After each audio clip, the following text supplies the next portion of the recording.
इस गिलास का वजन बामुश्किल आधा किलो होगा, जिसे मेरे लिए उठाना मुश्किल नहीं है। लेकिन अगर कोई शख्स आपको ये कहे कि आप इसको 1 घंटे के लिए उठा के रखें, तो ये आपके लिए मुश्किल हो जाएगा, आपका बाजू दर्द करने लग जाएगा। और अगर यही गिलास कोई मुझे 8 घंटे के लिए या पूरा दिन उठाने के लिए बोले, तो ये मेरे लिए मुश्किल नहीं बल्कि नामुमकिन हो जाएगा, मेरा बाजू दर्द करने लग जाएगा। यही मिसाल है स्ट्रेस की हमारे साथ, और स्ट्रेस हमारे साथ यही कुछ करती है।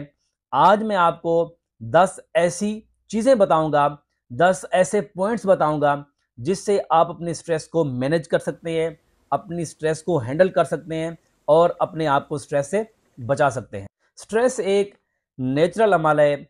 हर शख्स किसी ना किसी तरीके से स्ट्रेस से गुजरता है, और किसी हद तक स्ट्रेस हमारे लिए अच्छी भी होती है, क्योंकि जब कोई शख्स स्ट्रेस लेता है तो उसकी बॉडी से स्ट्रेस हार्मोन यानी स्टीरॉयड निकलता है, जो आपके ब्लड प्रेशर को रेगुलेट करता है, कोलेस्ट्रॉल को बेहतर करता है और आपके जिस्म के लिए पॉजिटिव चीज़ें लेके आता है। लेकिन हर वक्त और हर टाइम की स्ट्रेस आपके जिस्म को और आपके दिमाग को मफलूज कर देती है।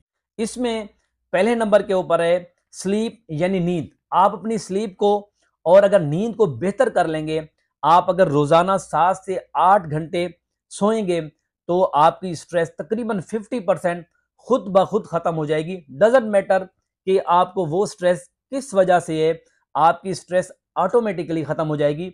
यहां नींद को लेकर एक चीज मैं आपको बताना चाहता हूं।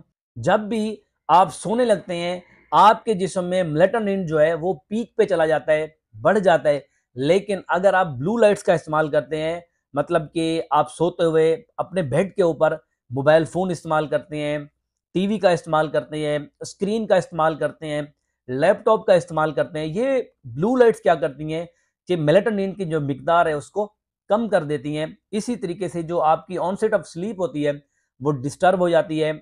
इसी वजह से आपको जो नींद है वो जल्दी नहीं आती, आपकी नींद पूरी नहीं होती, और नींद की कमी की वजह से आपको जो स्ट्रेस लेवल है वो बढ़ता है।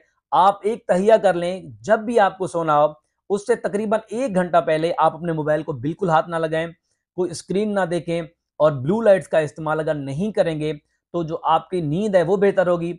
और नींद के बेहतर होने के साथ साथ जो आपका स्ट्रेस का लेवल है, एंजाइटी का लेवल है, वो बेहतर होना शुरू हो जाएगा। और दूसरे नंबर के ऊपर होता है विटामिन डी या B1 की अगर आप में कमी है और डेफिशिएंसी है, तो ये आपको स्ट्रेस ज्यादा महसूस करवाती है, फील करवाती है। तो आपने अपना जो विटामिन डी और B1 है उसको बेहतर रखना है, उसको बैलेंस रखना है। और हमारी पॉपुलेशन के अंदर बहुत सारे लोगों के अंदर विटामिन डी वैसे कम है। तो विटामिन डी के सोर्सेज की अगर बात करें तो ये आपको सनलाइट से मिलता है।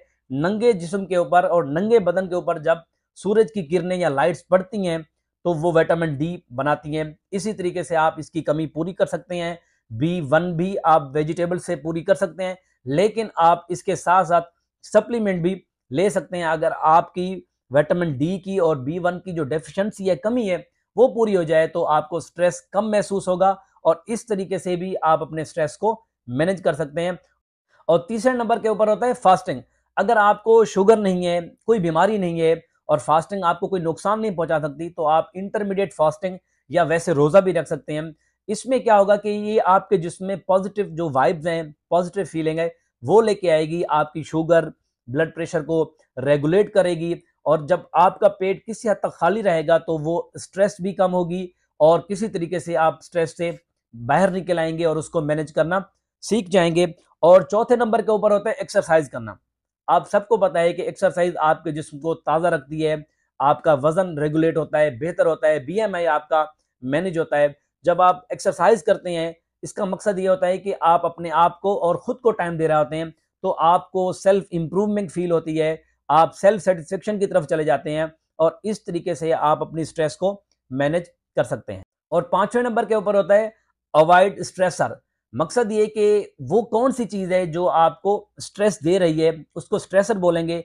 आप किसी जगह के ऊपर काम करते हैं, आपका कोई कलीग है उसकी वजह से आपको स्ट्रेस है, आपके बॉस की वजह से आपको स्ट्रेस है, या आपको कोई फाइनेंशियल लॉस हुआ है उसकी वजह से स्ट्रेस है। तो अगर आप अपना स्ट्रेसर फाइंड कर लेंगे, ढूंढ लेंगे, तो आप उससे बचने की कोशिश करेंगे और इसी तरीके से आप स्ट्रेस अच्छे से मैनेज कर सकेंगे। और एक चीज मैं यहां आपको बता दूं कि आप जो न्यूज हैं उसको कम देखें, क्योंकि ये जो न्यूज हैं वे शुरू से ऐसी रही हैं, हमेशा से ऐसी रही हैं। आप अपने वालिद से पूछें, अपने दादा से पूछें, उनके दौर के अंदर भी जो न्यूज थी वो ऐसी ही थी, यही हालात थे। तो कोशिश करेंगे आप, अगर बिलखसूस आप ऑन्शियस पर्सन है, आप बहुत ज्यादा सोचते हैं, ओवर थिंकिंग करते हैं, तो कोशिश करें कि आप जो न्यूज चैनल्स हैं ये कम से कम देखें और इस तरीके से भी आप अपनी स्ट्रेस को मैनेज कर सकते हैं, बेहतर कर सकते हैं। और छठे नंबर के ऊपर होता है लो कार्ब्स डाइट का इस्तेमाल करें।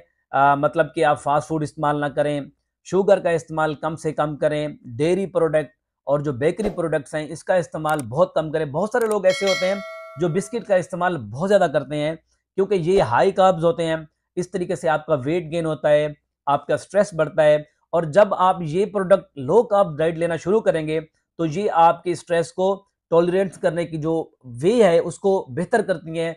आप अच्छे से स्ट्रेस को टॉलरेट कर पाएंगे। तो आप कोशिश करें कि लो कार्ब डाइट का इस्तेमाल करें और जो हाई कार्ब डाइट है उससे अवॉइड करें, तब भी आप अपने स्ट्रेस को अच्छे से मैनेज कर सकते हैं।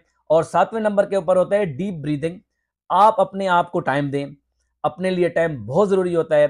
कोई भी किसी भी टाइम आपको जब वक्त मिले उस दौरान आप बैठ के गहरी सांस लें और आप बिल्कुल ये आंखें बंद करके ये सोचें कि आपके इर्द गिर्द कोई मौजूद नहीं है। आप गहरी सांस लें, अपने आप को रिलैक्स करें। इस तरीके से भी आप अपनी स्ट्रेस को मैनेज कर सकते हैं और अपनी स्ट्रेस को बेहतर कर सकते हैं। और 8वें नंबर के ऊपर है लर्न टू से नो। ना कहना एक आर्ट है। आप में से और बहुत सारे लोग ऐसे होंगे जिनको इसलिए स्ट्रेस होगी कि वो लोगों को ना नहीं कर सकते, मना नहीं कर सकते। जब उनको फोन कॉल आती हैं या कोई दोस्त उसको काम बताता है तो वो उसको मना नहीं कर पाते और इसी तरीके से वो बहुत ज्यादा काम लेते जाते हैं। ऐसे काम भी ले लेते हैं जो उनसे मुमकिन नहीं होता और वो उनको कहते हैं कि देखते हैं, अच्छा सोचते हैं, कोशिश करते हैं। इसी तरीके से जब वो ओवर बर्डनाइज होते हैं तो उनकी जो स्ट्रेस का लेवल है वो बढ़ जाता है। इसीलिए आप ना करना सीखें, ये एक आर्ट है।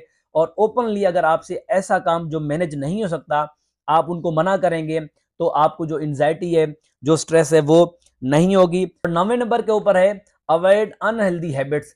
बहुत सारे लोग मैंने देखे हैं ऐसे होते हैं। कुछ लोग ऐसे हैं जो पूरा पूरा दिन सोते रहते हैं। कुछ लोग ऐसे हैं कि पूरा दिन अपने घर में मौजूद रहते हैं, बाहर नहीं निकलते। कुछ लोग होते हैं जो सारा दिन खाते रहते हैं। कुछ लोग ऐसे हैं जो स्मोकिंग करते हैं, वेब का इस्तेमाल करते हैं। अगर आप अनहेल्दी लाइफस्टाइल जी रहे होंगे तब भी आपको स्ट्रेस होगा। अगर आप अपनी लाइफ को थोड़ा सा मॉडिफाई करेंगे, अगर आप अपनी जो एक्टिविटी है उसको बढ़ाएंगे या रोजमर्रा के कामों में इंटरेस्ट लेना शुरू करेंगे तो ये भी आपके स्ट्रेस को बेहतर करेगा और आपके स्ट्रेस को रेगुलेट करेगा और आप अच्छे तरीके से स्ट्रेस को मैनेज करना सीख जाएंगे।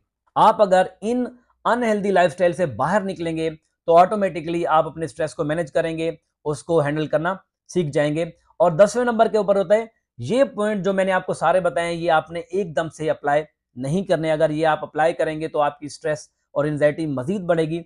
आपने करना यह है कि इनमें से 2 से 3 पॉइंट लेने हैं और वो अपने ऊपर अप्लाई करने हैं और देखना है कि आप किस हद तक उसको टॉलरेट कर पा रहे हैं। उसके बाद अगर वो बेहतर तरीके से आप मैनेज कर सकें फिर 2 पॉइंट्स लेने हैं और उसको आपने मैनेज करना शुरू करना है। इसी तरीके से आप जो स्ट्रेस है, एंजाइटी है, उससे बच सकते हैं और आप अपनी स्ट्रेस को अच्छे से मैनेज कर सकते हैं। उम्मीद है ये वीडियो आपको स्ट्रेस मैनेज करने के लिए और हैंडल करने के लिए मददगार साबित होगी। अगर वीडियो पसंद आई हो तो इसको लाइक कीजिएगा और कमेंट्स में ये बात लाजमी बताइएगा कि इनमें से कौन सा पॉइंट आपके लिए ज्यादा मददगार साबित हुआ, ताकि आपके दोस्त और नीचे पढ़ने वाले जो दूसरे लोग हैं वो भी उसको अपना के अपनी स्ट्रेस और एंजाइटी को कम करें। इसी के साथ मुझे इजाजत दें, मिलते हैं अगली वीडियो में एक नए टॉपिक के साथ। अल्लाह हाफिज।